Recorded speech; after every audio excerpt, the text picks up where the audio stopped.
Hello everyone, welcome back to all about B Ed academy. कैसे हैं आप सब? आई होप आप सब खैरियत से होंगे और आप अपने प्री इंटर्नशिप प्रोग्राम जो कि अभी आपके कॉलेजेस में कंडक्ट हो रहा होगा, आप उसमें अपनी micro and macro lesson plannings को अच्छे से माइक्रो लेसन प्लान्स को अच्छे से प्रिपेयर कर रहे होंगे।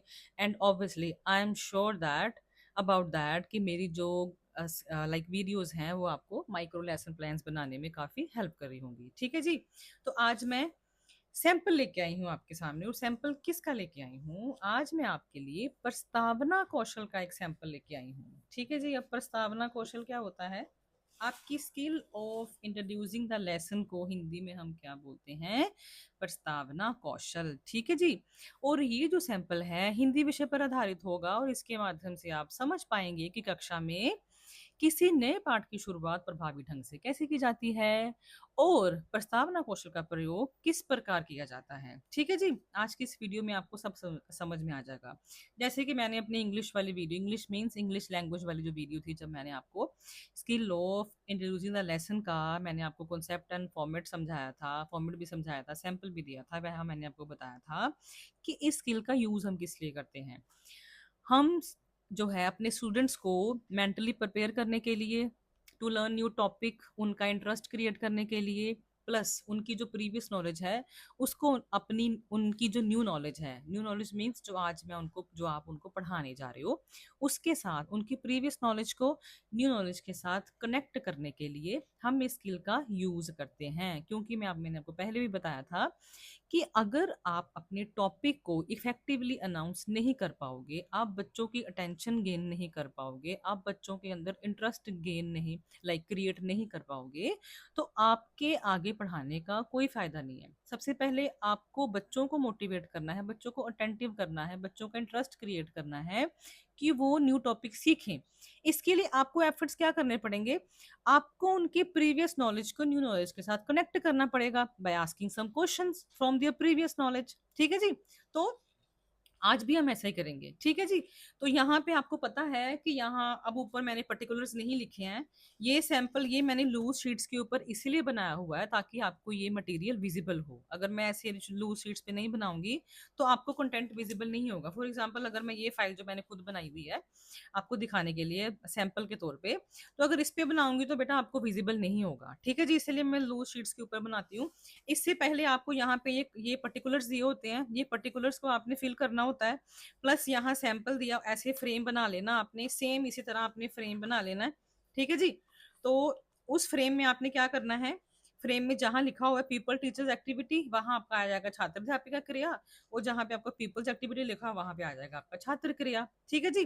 तो लास्ट में जहां लिखा हुआ है अनाउंसमेंट ऑफ द टॉपिक, वहां पे आपका आ जाएगा विषय की घोषणा या फिर उप विषय की घोषणा। ठीक है जी।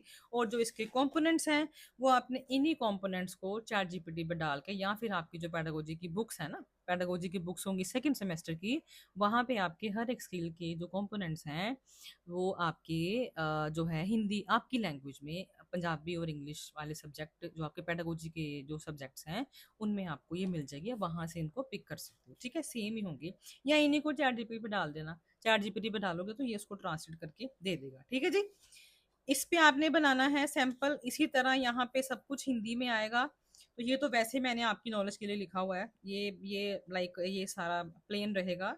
ये तो मैंने ये लिखा हुआ है कि आपका जो क्वेश्चन का सीक्वेंस है, जो आप बच्चों को क्वेश्चंस पूछते हो वो लॉजिकली सीक्वेंस में होने चाहिए। उनका फ्लो कैसा होना चाहिए, from lower level to high level वो जाने चाहिए। और आपने यहाँ जो आंसर लिखने होते हैं इस कॉलम में, वो आंसर्स को आपने वेरीफाई करके ही लिखना है, from the books, from chat GPT और from other resource. Because teacher के पास कई बार इतना टाइम नहीं होता कि वो अपने answers one by one answer को आपके चेक करे। ठीक है जी। कई बार हमसे छूट भी जाते हैं। हमारा फोकस आपके क्वेश्चंस की फ्रेमिंग पे होता है। और एटलीस्ट अब आपका लेवल इतना है, आप बीएड के स्टूडेंट हो, वुड भी टीचर्स हो, तो कम से कम ये तो एक्सपेक्ट करते हैं ना कि आप कम से कम अपने आंसर्स तो वेरीफाई करके लिखेंगे, उसमें आप कोई गड़बड़ी नहीं करेंगे। ठीक है जी। हमने ज्यादातर आपकी जो है क्वेश्चंस की फ्रेमिंग ही देखनी होती है। ओके, समझ आ गया। इसके ऊपर आपके पर्टिकुलर्स होंगे जो मैं यहाँ नहीं लिख रही हूँ, मैंने आपको फाइल पे दिखा दिए। स्किल ऑफ इंट्रोड्यूसिंग को प्रस्तावना कौशल बोलते हैं हिंदी में। इसका सैंपल आपके सामने है। ठीक है जी। चलिए आज का लेक्चर जो है स्टार्ट करते हैं, स्किल स्टार्ट करते हैं। मेरा आज का टॉपिक होगा गुरु अंगद देव जी का जीवन। ठीक है जी, ये मेरा आज का टॉपिक है जो मैंने अनाउंस करना है। तो इट इज़ ऑब्वियस कि इससे पहले मैं किसके ऊपर क्वेश्चंस पूछूँगी? श्री गुरु नानक देव जी के ऊपर। पहले गुरु जी के ऊपर मैं क्वेश्चंस पूछ लूँगी, क्योंकि फॉर एग्ज़ाम्पल सपोज़ कि मैंने एक दिन पहले आपको वो पढ़ाया था और आज का मेरा टॉपिक क्या है? श्री गुरु अंगद देव जी का जीवन, ठीक है जी? तो फिर मैं क्वेश्चंस किसके ऊपर पूछूँगी? ऑब्वियसली जो मैंने आपको पिछले दिन पढ़ाया था, जो मैंने आपको यस्टरडे वाले डे पढ़ाया था, तो ऑब्वियसली मैंने आपको क्या पढ़ाया था? गुरु नानक देव जी। और मैंने आपको आज क्या पढ़ाना है? श्री गुरु अंगद देव जी के जीवन के बारे में। तो श्री गुरु अंगद देव जी वाला जो टॉपिक है वो स्टार्ट करने से पहले मैं आपकी प्रीवियस नॉलेज चेक करूंगी, ठीक है जी? जो मैंने आपको पहले जो मेरा लास्ट लेक्चर था, जो मैंने आपको पिछले लेक्चर में पढ़ाया था, उसको पूछने के बाद फिर मैं आपको लास्ट क्वेश्चन पूछूंगी related to my new topic. और कई बार बच्चों को आंसर पता होता है, तो अगर उनको पता है तो ठीक है, अगर नहीं तो आपकी जो स्टेटमेंट क्या होगी वो मैं आगे बताती हूँ। अगर बच्चों को आंसर पता है आपके लास्ट क्वेश्चन का, तो आपकी स्टेटमेंट क्या होनी चाहिए, वहां आपने पैनिक नहीं होना होता, ठीक है जी? तो आज फिर मैं क्वेश्चंस पूछूंगी बच्चों से श्री गुरु नानक देव जी के ऊपर। पहले गुरु जी के ऊपर क्वेश्चंस पूछूंगी, सेकंड मैंने बढ़ाना है। अगर मैं अगर मैं 10th गुरुजी के बारे में पढ़ाना चाहती हूँ, तो मैं 9th वाले गुरुजी के बारे में मैं क्वेश्चंस पूछ सकती हूँ, ठीक है जी? इसी तरह कर करके आपने व्हाटएवर, ठीक है, ऐसे आपने क्वेश्चंस फ्रेम कर लेने हैं। तो पहला क्वेश्चन मैंने आपको बताया था कि आपके जो क्वेश्चंस होंगे वो क्या होंगे, लॉजिकली उनका फ्लो कैसा होगा, from lower level to high level, basic to complex level हम जाएंगे। बेसिक लेवल क्या है? सिख धर्म के पहले गुरु कौन थे? बच्चों के आंसर, बच्चे आपको इसका आंसर दे देंगे। आपने एक्सपेक्टेड आंसर जो होगा कि ये बच्चे मुझे आंसर देंगे, आपने वो यहाँ लिख लेना है। मैं अब आंसर नहीं रिपीट करूंगी, बहुत लंबी वीडियो जाएगी। गुरु नानक देव जी का जन्म कब हुआ था? आपने यहाँ क्वेश्चन लिखना है, यहाँ आपने आंसर दे देना है। गुरु नानक देव जी के जी का जन्म स्थान क्या है? वो उसका आंसर हो गया। गुरु नानक देव जी के पिताजी का क्या नाम था? गुरु नानक देव जी के माता जी का क्या नाम था? गुरु जी के प्रसिद्ध उद्देश्य क्या थे? इसी तरह करते करते आपने सेकंड लास्ट आपका क्वेश्चन आ जाएगा। गुरु नानक देव जी के श्री गुरु नानक देव जी के जीवन से रिलेटेड आपने कोई 7 8 9 10 क्वेश्चंस आपने फ्रेम कर लेने हैं। फिर उसके बाद आपने अपने न्यू टॉपिक की तरफ मूव करना है। आपने न्यू टॉपिक से रिलेटेड कोई ना कोई क्वेश्चन पूछ लेना है। फॉर एग्जाम्पल, श्री गुरु नानक देव जी ने किसी अपना उत्तराधिकारी बनाया? उन्होंने भाई लहना जी को अपना उत्तराधिकारी बनाया था, जो श्री गुरु अंगद देव जी के नाम से जाने जाते हैं, ठीक है जी? तो फिर आपका क्वेश्चन क्या होगा? आपने उनके आंसर में से आपने क्वेश्चन पुट कर लेना है। गुरु अंगद देव जी के बारे में आप क्या जानते हो? तो आपका आंसर क्या आएगा? असंतोषजनक उत्तर या फिर कोई उत्तर नहीं। देखिए, अगर इसका आंसर आपको मिल जाता है, इट में पॉसिबिलिटीज होती हैं कि ये तो जनरल नॉलेज की बातें है ना, बच्चों को नॉलेज होती है, तो आपको अगर बच्चे ने आंसर दे दिया, तो आपको वहां पे सिचुएशन को टैकल करना आना चाहिए, ना कि आपने वहां पे पैनिक हो जाना। बच्चे पता क्या बोलते हैं? हाय मैडम, बच्चे ने आंसर दे दिया, अब मैं क्या करूं? जब बच्चे प्रेजेंटेशन दे रहे होते हैं, जैसे स्किल्स की प्रेजेंटेशन दे रहे होते हैं, मैम इसने तो आंसर दे दिया, अब मैं क्या करूं?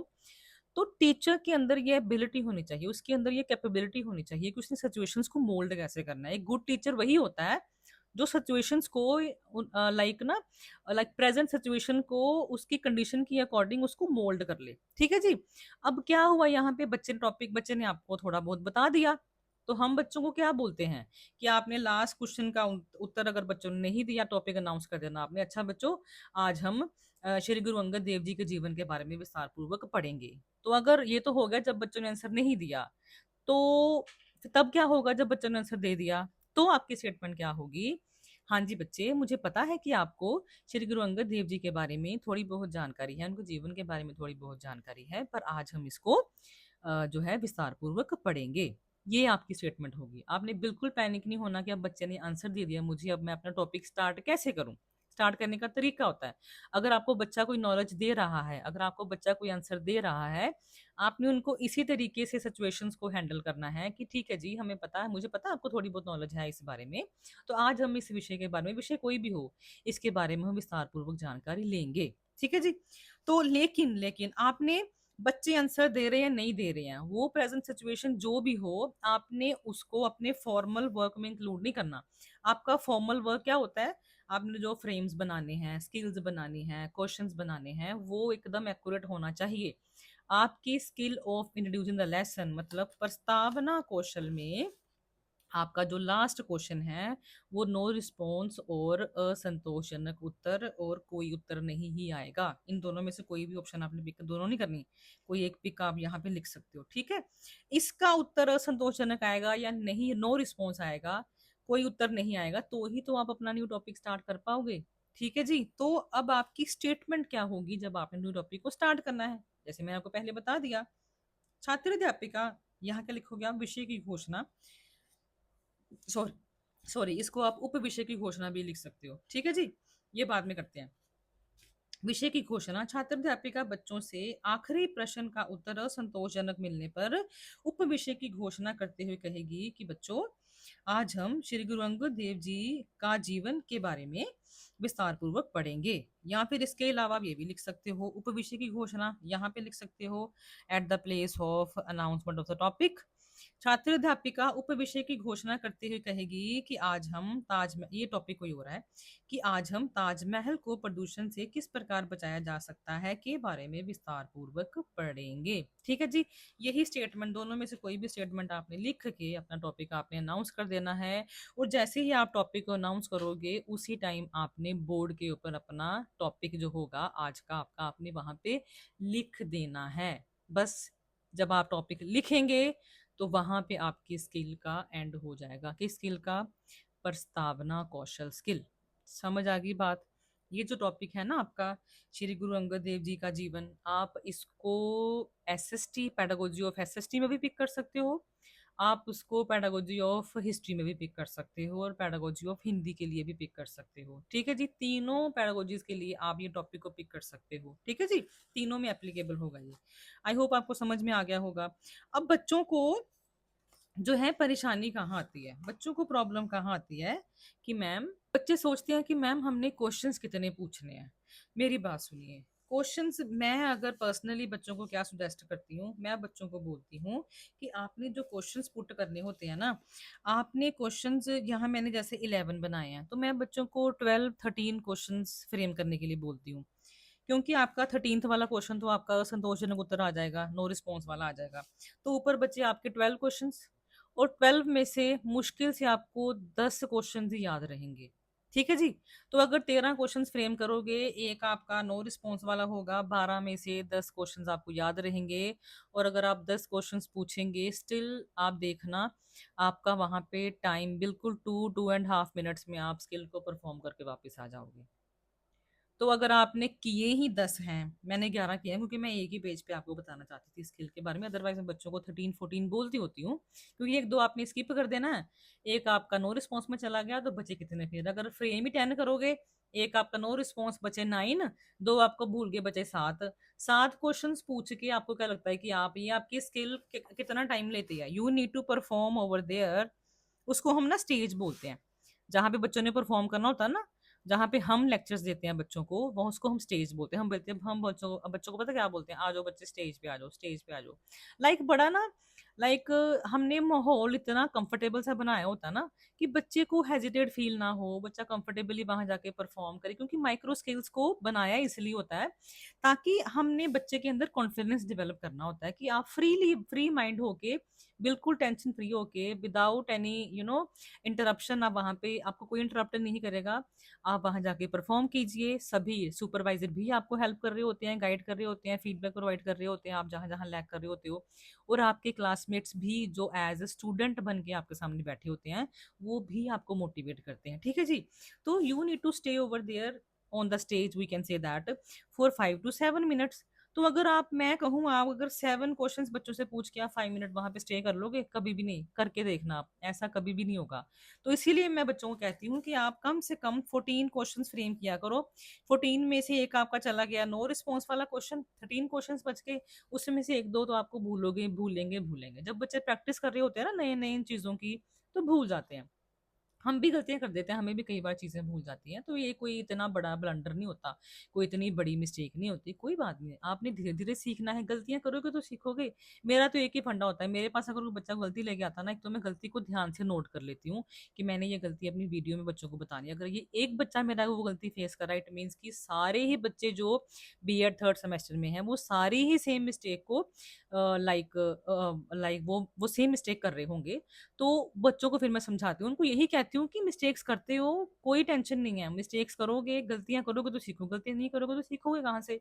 गलतियाँ किया करो ताकि हम उनको फिक्स करें, वो ताकि आपको हम अच्छा कहते हैं ना कि ठोक-पीट के किसी को अच्छा एन बढ़िया-सा बना देना, तो हमने आपको ऐसा ही बनाना है। हमने आपको बड़े अच्छे तरीके से इंस्ट्रक्शंस देके, अपने एक्सपीरियंस से, अपनी गाइडेंस से हमने आपको अच्छा जो है आपकी माइक्रो टीचिंग में हमने आपको परफेक्ट बना देना है और आपकी जो बेसिक स्किल्स हैं हमने उसके बारे में आपको सिखाना है। तो आई होप आपको समझ में आ गया होगा regarding the number of questions you need to frame in this skill. Okay जी, तो आई होप आपको मेरी वीडियो अच्छी लगी हो, अच्छी लगी है आई नो, तो मेरी वीडियो को लाइक एंड शेयर ज़रूर कीजिए अपने क्लासमेट्स के साथ, सो एज़ टू वो भी इस स्किल का इस लेसन का एडवांटेज ले सके, इस वीडियो का एडवांटेज ले सके। और अगर आप मेरे चैनल पे नए हैं, तो प्लीज़ मेरे चैनल को सब्सक्राइब कीजिए, इसको ज़्यादा से ज़्यादा अपने फ्रेंड्स के साथ शेयर भी कीजिए।